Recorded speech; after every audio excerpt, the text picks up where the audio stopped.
Ömür gitken, yaşlılıklarken unutmansın mı seni gülken?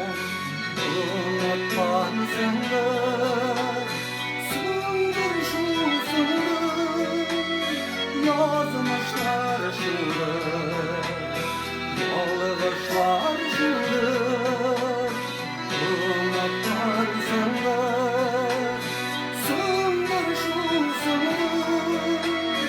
yoldaşlar şimdi. Yazmışlar şimdi.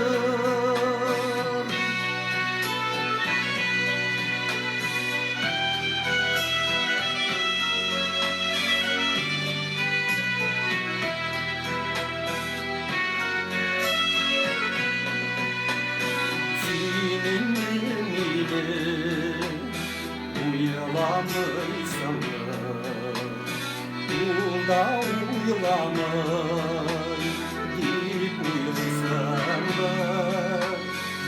uyulamışsan da sındır şu sınır yazmışlar şimdi, yoldaşlar şimdi.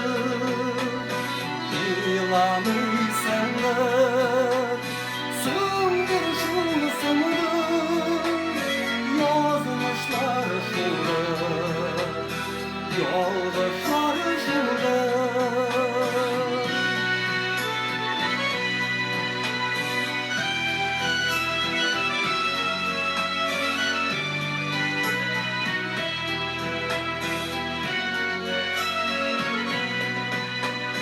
Sağlınsın mı, sağlınsan eğer dili gelir idi senden bir haber.